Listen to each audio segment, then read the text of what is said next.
നാം എല്ലാവരും ജീവിതത്തിൽ ഒരിക്കലെങ്കിലും സ്വയം ചോദിച്ചിട്ടുള്ള ഒരു ചോദ്യമുണ്ട്. എൻ്റെ ജീവിതത്തിൻ്റെ ലക്ഷ്യമെന്താണ്? ഒരു നാൾ ജനിച്ച് കുറേ കാലം ജീവിച്ച് അവസാനം ഒരു നാൾ മരിക്കുവാനുള്ളതാണ് ജീവിതം.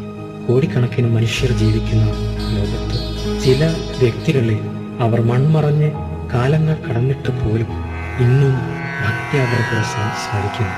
ഇതിന് കാരണം അവരുടെ ബാഹ്യ സൗന്ദര്യമോ ശാരീരിക ഗുണങ്ങളോ അല്ല. ശാരീരിക സൗന്ദര്യമുള്ള എത്രയോ പേർ അവരുടെ ജീവിതത്തിന്റെ സുവർണ നാളുകൾ പിന്നിടുമ്പോൾ തന്നെ വിസ്മരിക്കപ്പെടുന്നതായി നമുക്ക് കാണാം. അപ്പോൾ നേരത്തെ പറഞ്ഞ മഹത് വ്യക്തികൾക്ക് കിട്ടുന്ന ബഹുമാന്യതയ്ക്കും ആരാധനയ്ക്കും ഉള്ള അടിസ്ഥാനം എന്താണ്? ശ്രേഷ്ഠ ഗുണങ്ങളാലും വൈശിഷ്ട്യങ്ങളാലും അലങ്കരിക്കപ്പെട്ട അവരുടെ ആന്തരിക സൗന്ദര്യമാണ് അവരെ മനുഷ്യ മനസ്സുകളിൽ ഇന്നും ആരാധ്യരാക്കി തീർത്തത്. ഇപ്രകാരം ലോകത്തിനു മുന്നിൽ ബഹുമാന്യരായി ജീവിക്കുവാനാണ് ഓരോ മനുഷ്യനും പ്രയത്നിക്കുന്നത്. പക്ഷേ അതിനവർ തിരഞ്ഞെടുക്കുന്ന വഴികൾ വ്യത്യസ്തമാണ്. താത്കാലികമാണെന്ന് ഉള്ളിൻ്റെ ഉള്ളിൽ അറിയാമായിരുന്നിട്ട് കൂടി ചിലർ ധനവും മറ്റു വസ്തുവൈഭവങ്ങളും തരുന്ന ബാഹ്യ സമൃദ്ധിക്ക് പിന്നാലെ പോകുന്നു.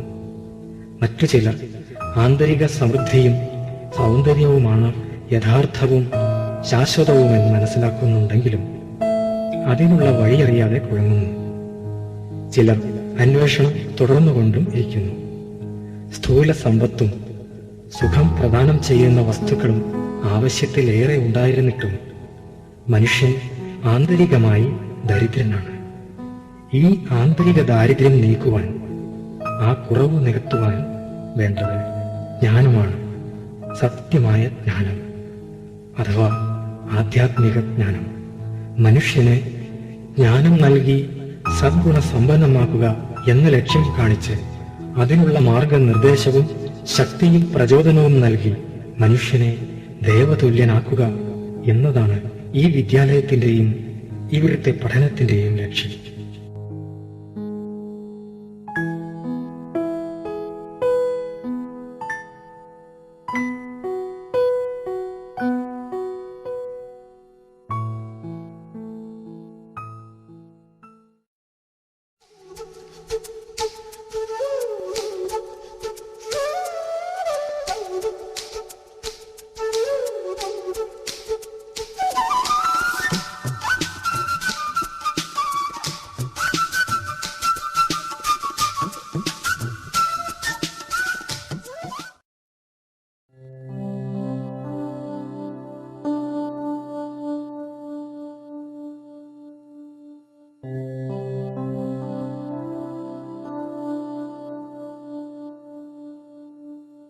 ആധ്യാത്മിക ജ്ഞാനത്തിലെ ആദ്യ പാഠമാണ് ഞാൻ ആര് എന്ന സമസ്യയുടെ ഉത്തരം. നാം ഏറ്റവും കൂടുതൽ ഉപയോഗിക്കുന്ന വാക്ക് ഏതാണെന്ന് ഒന്നാലോചിച്ചാൽ അത് ഞാൻ, എൻ്റെ എന്നിവയാണെന്ന് മനസ്സിലാക്കാം.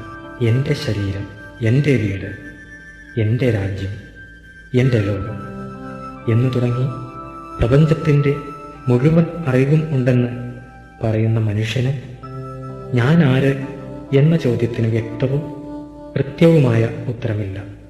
തൻ്റെ പേരും തൻ്റെ തൊഴിൽ മേഖലയും തൻ്റെ മേൽവിലാസവും തൻ്റെ കഴിവുകളുമെല്ലാം ചേർന്നാൽ ഞാനായി എന്ന മിഥ്യാധാരണയിലാണ് മനുഷ്യനെന്ന് ചിന്തകളെ പ്രപഞ്ച സീമയോളം പായിക്കുന്ന അവന് തന്നെക്കുറിച്ച് ചിന്തിച്ച് ഈ പ്രാഥമികവും ലളിതവുമായ ചോദ്യത്തിന് ഉത്തരം കണ്ടെത്താൻ കഴിഞ്ഞിട്ടില്ല. ഞാൻ അഥവാ നാം ഓരോരുത്തരും ബാഹ്യനേത്രങ്ങളാൽ കാണാൻ കഴിയുന്ന ഈ ശരീരമല്ല, മറിച്ച് ഈ ശരീരത്തിനുള്ളിലിരുന്ന് അതിനെ നിയന്ത്രിക്കുകയും ചിന്തകൾ രചിക്കുകയും ചെയ്യുന്ന ചൈതന്യശക്തിയായ ആത്മാവാണ് നാം. ഇരുപുരികങ്ങളുടെയും മധ്യത്തിൽ ഒരു പ്രകാശ കണമായി വിളങ്ങുന്ന ആത്മാവാണ് കാണുന്നതും കേൾക്കുന്നതും സംസാരിക്കുന്നതുമെല്ലാം. ശരീരത്തിലുള്ള കണ്ണുകളും ചെവികളും നാവുമെല്ലാം അതിനാവശ്യമായ ഉപകരണങ്ങൾ മാത്രം. ഒരു കാറിനെ നല്ല നിയന്ത്രണത്തിൽ ഓടിക്കുവാൻ ഡ്രൈവർക്ക് വിവിധ യന്ത്രഭാഗങ്ങൾ ആവശ്യമുള്ളതുപോലെ ആത്മാവിനും കർമ്മേന്ദ്രിയങ്ങളിലൂടെ ശരീരമാകുന്ന യന്ത്രത്തെ നിയന്ത്രിച്ച് ബാഹ്യലോകവുമായി ബന്ധപ്പെടാൻ സാധിക്കുന്നു. ആത്മാവ് ശരീരത്തിൽ സ്ഥിതി ചെയ്യുമ്പോൾ അതിനെ ജീവാത്മാവ് എന്ന് പറയും. അതായത് ശരീരത്തിന് ജീവനും ചൈതന്യവും പകരുന്നത് ആത്മാവാണ്. ആത്മാവില്ലാത്ത ശരീരം പ്രവർത്തനരഹിതമായ ഒരു യന്ത്രം പോലെ ജഡമാണ്. ആത്മാവിലാണ് ചിന്തിക്കുന്ന ശക്തിയായ മനസ്സും തീരുമാനങ്ങൾ എടുക്കുന്ന ശക്തിയായ ബുദ്ധിയും അടങ്ങിയിരിക്കുന്നത്. കൂടാതെ തൻ്റെ സ്വഭാവങ്ങളെയും കഴിവുകളെയും വാസനകളെയും പ്രകടമാക്കുന്ന സംസ്കാരവും ആത്മാവിലാണുള്ളത്. മനസ്സും ബുദ്ധിയും പ്രവർത്തിക്കുന്ന തലങ്ങളിലേക്ക് അവൻ്റെ സംസ്കാരം ഉയരുകയും താഴുകയും ചെയ്യുന്നു. അതിനനുസരിച്ച് നാം അവരെ ദേവാത്മാവെന്നും മഹാത്മാവെന്നും പുണ്യാത്മാവെന്നും പാപാത്മാവെന്നും വിളിക്കുന്നു.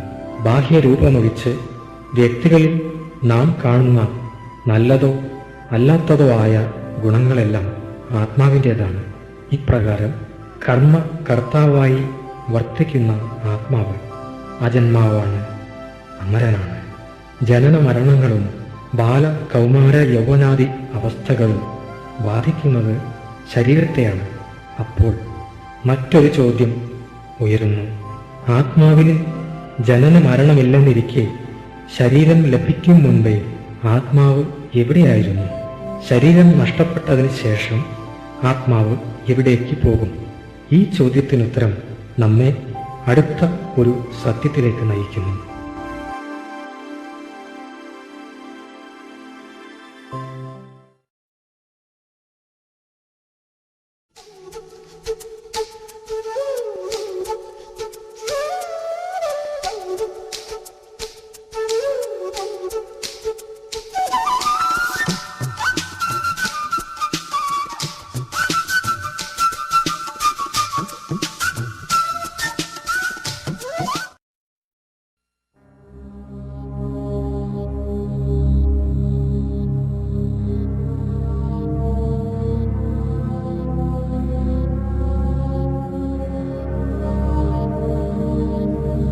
സ്ഥൂലനേത്രങ്ങൾ കൊണ്ട് നേരിട്ടും അത്യാധുനിക ഉപകരണങ്ങളുടെ സഹായത്തോടെ വിജ്ഞാനം കൊണ്ടും മനുഷ്യൻ അറിയുന്ന പ്രപഞ്ചം യഥാർത്ഥത്തിൽ വിശാലമായ ബ്രഹ്മാണ്ഡത്തിന്റെ ഒരു ചെറിയ ഭാഗം മാത്രമാണ്. ഈ പ്രപഞ്ചത്തിന്റെ കോടിയിലൊരംശം മാത്രമായ ഭൂമിയിലാണ് നാം ജീവിക്കുന്നത്. ഇവിടെയാണ് ആത്മാക്കൾ വിവിധ രൂപത്തിലുള്ള മനുഷ്യ ശരീരമാകുന്ന വേഷങ്ങൾ ധരിച്ച് ഒരു നാടകത്തിലെന്ന പോലെ അഭിനയിക്കുന്നത്. സാകാര മനുഷ്യലോകമെന്ന ഈ പ്രപഞ്ചത്തിനുപരിയായി സൂക്ഷ്മ ശരീരധാരികൾ വസിക്കുന്ന സൂക്ഷ്മലോകമുണ്ട്. അതിനും ഉപരിയാണ് സ്വർണ്ണ ചുവപ്പ് നിറമാർന്ന പ്രഭ നിറഞ്ഞ ആത്മാക്കൾ തങ്ങളുടെ യഥാർത്ഥ രൂപത്തിൽ, അതായത് സൂക്ഷ്മ പ്രകാശ കണികയുടെ രൂപത്തിൽ അധിവസിക്കുന്ന പരമധാമം അഥവാ ആത്മലോകം. സാകാര ലോകത്തിലെ പോലെ ശബ്ദമോ ചലനമോ ഇല്ലാത്ത ആ ലോകത്ത് സമ്പൂർണ്ണ ശാന്തത വ്യാപിച്ചിരിക്കുന്നതിനാൽ അതിനെ ശാന്തിധാമമെന്നും നിർവാണധാമം എന്നും പറയുന്നു. ഭാരതീയ വേദഗ്രന്ഥങ്ങളിൽ ബ്രഹ്മലോകം എന്ന് വിളിക്കുന്ന ഈ ലോകത്തിൽ പരമമായ ശാന്ത അവസ്ഥയിൽ ഇരുന്ന ആത്മാവ് ഭൂമിയിൽ ശരീരം ധാരണ ചെയ്യുമ്പോൾ ശാന്തിക്ക് വേണ്ടി ആഗ്രഹിക്കുകയും അതിനുവേണ്ടി പ്രയത്നിക്കുകയും ചെയ്യുന്നതിനും കാരണം മറ്റൊന്നുമല്ല. ശാന്തി എന്നത് ആത്മാവിൻ്റെ സ്വധർമ്മമാണ്, നിജസ്ഥിതിയാണ്. അതിൽ നിന്നും വ്യത്യസ്തമായ ഏതൊരു വ്യതിചലനവും ആത്മാവിനെ തിരികെ സ്വധർമ്മത്തിലെത്തുവാൻ പ്രേരിപ്പിക്കുന്നു. ആത്മാവ് പരമധാമത്തിലിരിക്കുമ്പോൾ സമ്പൂർണ്ണ പവിത്രമായിരിക്കും. എന്നാൽ ഈ സൃഷ്ടി നാടകത്തിൽ പല പല വേഷങ്ങൾ എടുക്കുമ്പോൾ, അതായത് പല പല ജന്മങ്ങൾ എടുക്കുമ്പോൾ ആത്മാവ് തൻ്റെ പവിത്ര സ്ഥിതിയിൽ നിന്നും അധപ്പതിക്കുന്നു. ശരീരത്തിലോ വസ്ത്രത്തിലോ പറ്റുന്ന അഴുക്കുമാറ്റുവാൻ ശുദ്ധ ജലം ആവശ്യമുള്ളതുപോലെ ആത്മാവിലെ അഴുക്കുമാറ്റുവാൻ ശുദ്ധ വിചാരങ്ങൾ ആവശ്യമാണ്. അതത്രേ ഈശ്വര വിചാരം. പക്ഷേ ഈശ്വരന്റെ ഗുണങ്ങളും ശക്തികളും സമ്പൂർണ്ണ പരിചയവും ഇല്ലാത്ത യഥാർത്ഥമായ ഈശ്വര വിചാരം ഉണ്ടാകുന്നതെങ്ങനെ? ഈ അന്വേഷണം നമ്മെ ആ പരമസത്യത്തിന്റെ വാതിൽക്കൽ എത്തിക്കുന്നു.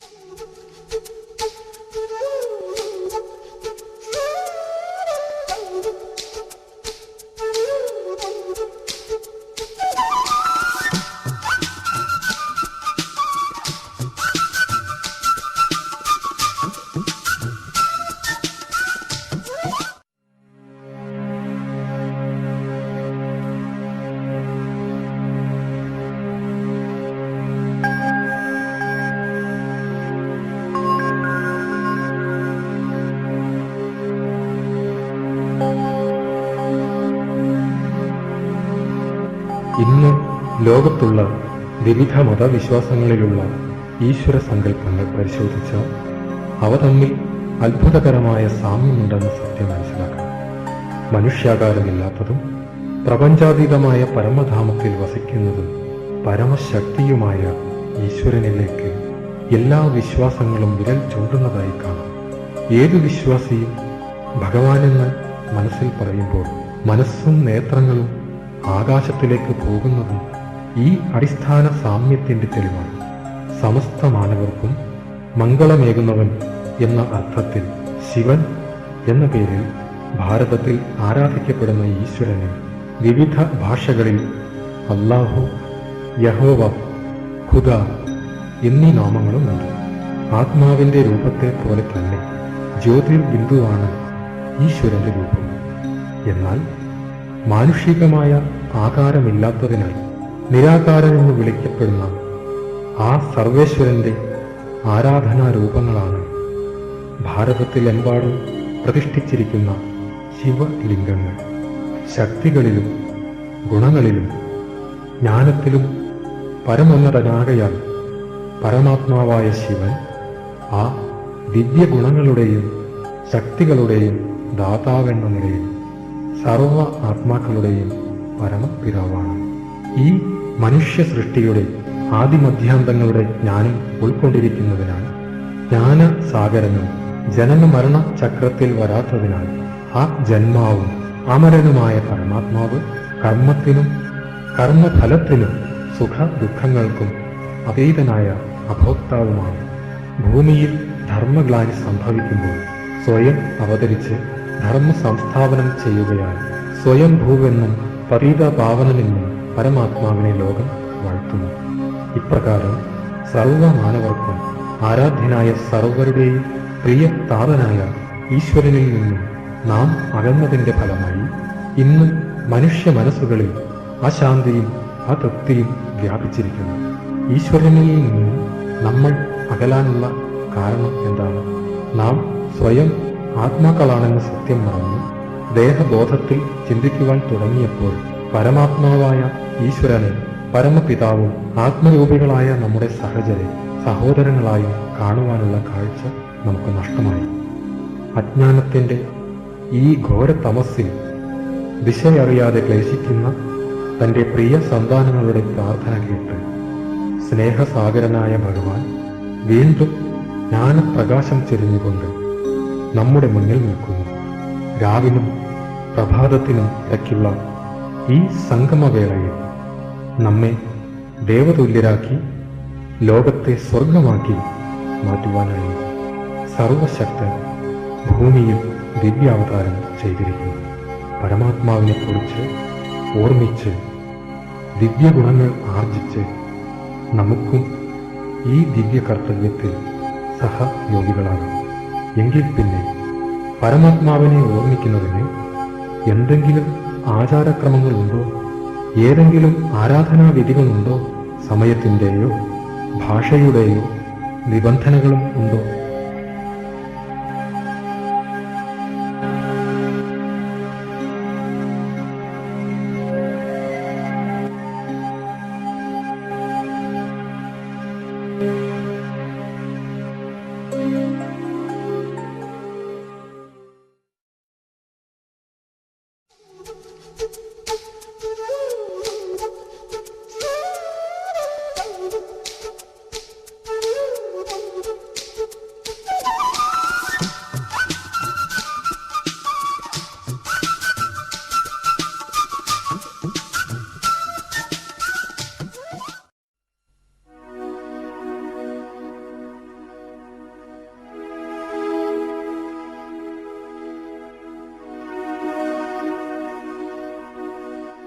ഒരു വ്യക്തിയെ നമ്മൾ ഓർമ്മിക്കുന്നത് ആ വ്യക്തിയുമായി നമുക്കുള്ള ബന്ധത്തിന്റെയും ആ ബന്ധത്തിന്റെ ആഴത്തിന്റെയും ആധാരത്തിലാണ്. മനുഷ്യന്റെ ജനനം മുതൽ തന്നെ ഉണ്ടാകുന്നതാണ് അവന്റെ മാതാപിതാക്കളുമായുള്ള ബന്ധം. ഒരു കുട്ടി തന്റെ അച്ഛനെയും അമ്മയെയും ഓർമ്മിക്കുന്നത് ആ ബന്ധത്തിന്റെയും അതിലുള്ള സ്നേഹത്തിന്റെയും ആധാരത്തിലാണ്. അതുപോലെ നമ്മുടെ ആത്മീയ പിതാവായ പരമാത്മാവിനെ ഓർമ്മിക്കേണ്ടത് സ്നേഹത്തിന്റെ ആധാരത്തിലാണ്. പക്ഷെ നമുക്ക് പരമാത്മാവുമായി ദേഹാധിഷ്ഠിതമായ ബന്ധമില്ലാത്തതിനാൽ ഈ ബന്ധം ഉണ്ടാക്കേണ്ടത് ആത്മാവിൽ അധിഷ്ഠിതമായിട്ടായിരിക്കണം. ഇപ്രകാരം പരമാത്മാവിനെ ഓർമ്മിക്കുവാനുള്ള ആദ്യപടി സ്വയം ആത്മാവാണെന്ന നിശ്ചയം വരുത്തി ദേഹബോധം വെടിഞ്ഞ് ആത്മസ്ഥിതിയിലിരിക്കുക എന്നതാണ്. എന്നിട്ട് പരമ ജ്യോതിസായ പരമപിതാവായ പരമാത്മാവിനെ സ്നേഹത്തിന്റെ ആധാരത്തിൽ പരമാത്മാവിന്റെ ദിവ്യ ഗുണങ്ങളുടെയും വൈശിഷ്ട്യങ്ങളുടെയും ശക്തികളുടെയും ആധാരത്തിൽ സ്മരിക്കുന്നതിനെയാണ് രാജയോഗം എന്ന് പറയുന്നത്. ഇത് തികച്ചും മനസ്സും ബുദ്ധിയും കൊണ്ടുള്ള ഒരു പ്രക്രിയ ആയതിനാൽ ഇതിന് ആസനവിധികളുടെയോ ആചാരക്രമങ്ങളുടെയോ ആവശ്യമില്ല. സമയത്തിൻ്റെയോ സ്ഥാനത്തിൻ്റെയോ ക്രിയയുടെയോ നിബന്ധനകളുമില്ല.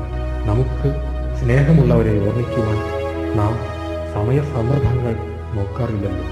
അതുപോലെ നമ്മുടെ പരമപ്രിയ പിതാവിനെ നമ്മുടെ ദൈനംദിന കർമ്മങ്ങൾക്കിടയിൽ ഓർമ്മിക്കാവുന്നതുകൊണ്ട് ഇതിനെ കർമ്മയോഗം എന്ന് പറയുന്നു. പരമാത്മാവുമായി യോഗം അഥവാ ബന്ധം വച്ചുകൊണ്ട് കർമ്മം ചെയ്യുന്ന ആത്മാവ് കർമ്മേന്ദ്രിയങ്ങളുടെയും മനോബുദ്ധി സംസ്കാരങ്ങളുടെയും മേൽ നിയന്ത്രണം നേടി അവയുടെ രാജാവാകുന്നതിനാണ് രാജയോഗം എന്ന് പറയുന്നത്. ഇപ്രകാരം രാജയോഗം അഭ്യസിക്കുന്ന ആത്മാവിലേക്ക് പരമാത്മാവിൽ നിന്നും ശാന്തി, സ്നേഹം, പവിത്രത, ദയ തുടങ്ങിയ ഈശ്വരീയ ഗുണങ്ങളുടെ പ്രവാഹമുണ്ടായി ആ ആത്മാവിന്റെ സ്വഭാവ സംസ്കാരങ്ങൾ പരിവർത്തനപ്പെടുകയും ആ വ്യക്തിയുടെ സമ്പർക്കത്തിൽ വരുന്ന വ്യക്തികളിൽ അതിന്റെ പ്രഭാവമുണ്ടാകുവാൻ തുടങ്ങുകയും ചെയ്യുന്നു. ഒരു ദീപത്തിൽ നിന്നും പല ദീപങ്ങൾ തെളിയുന്നത് പോലെ ഒരു വ്യക്തിയിൽ നിന്നും അനേകരിലേക്ക് ഈ ജ്ഞാനദീപം തെളിഞ്ഞ് ലോകമാകെ വ്യാപിച്ച് ഒരു നവപ്രഭാതത്തിലേക്ക് നമ്മൾ ആശിക്കുന്ന ആ നവയുഗത്തിലേക്ക് നമ്മെ നയിക്കുവാനുള്ള ഈശ്വരീയ കർത്തവ്യത്തിൽ നമുക്ക് ഒത്തൊരുമിച്ച് നീങ്ങാമെന്ന സങ്കല്പത്തിൽ നമുക്ക് അല്പനേരം പരമാത്മാവിന്റെ ദിവ്യസ്മരണയിൽ സ്ഥിതി ചെയ്യാം. അതിനുവേണ്ടി മനസ്സിനെ ശാന്തമാക്കി വെച്ച് ഇനി പറയുന്ന സങ്കല്പങ്ങളെ മനസ്സിൽ കൊണ്ടുവരിക.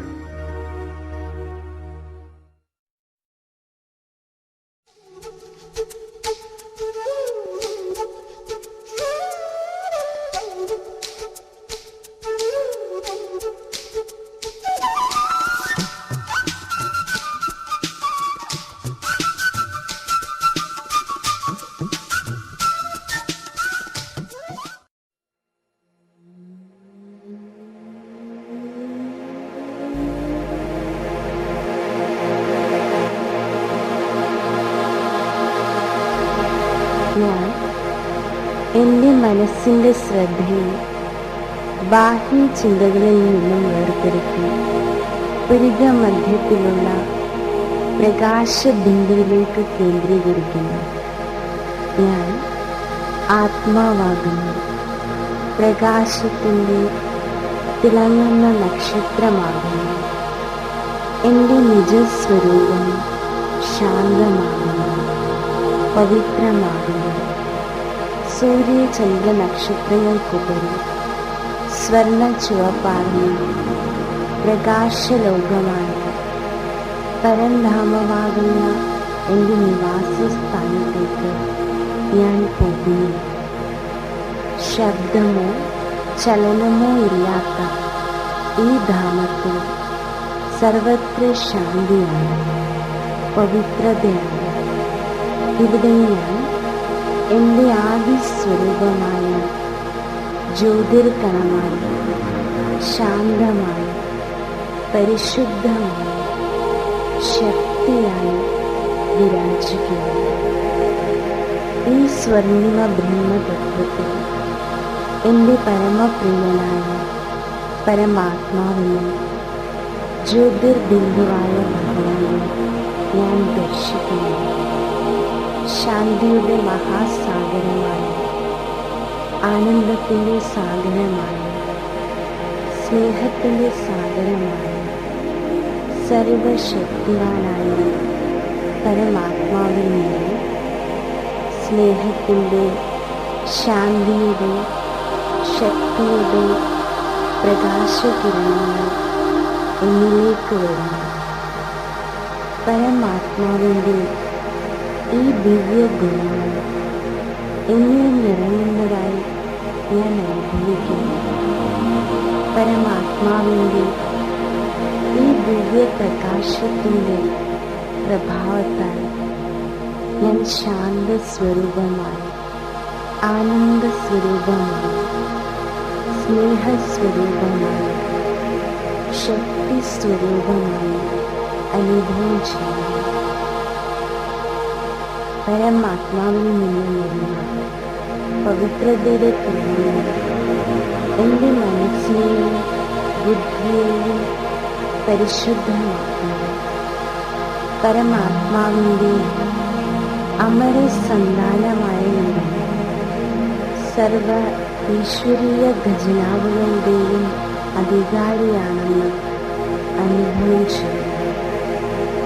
സർവ ഈശ്വരീയ ഗുണങ്ങളാലും ശക്തികളാലും സമ്പന്നമായ എന്നിൽ പവിത്രതയുടെയും ശാന്തിയുടെയും ശക്തിയുടെയും തരംഗങ്ങൾ മുഴുവൻ വിശ്വത്തിലേക്കും വ്യാപിക്കുന്നു. ഇപ്രകാരം ഈശ്വരീയ ശക്തികളും ഗുണങ്ങളും നിറച്ച് ഞാൻ ആത്മലോകത്തിൽ നിന്ന് ഭൂലോകത്തിലേക്ക് ഈ സ്ഥൂല ശരീരത്തിൽ ദീർഘമധ്യത്തിലേക്ക് മടങ്ങിയിരുന്നു.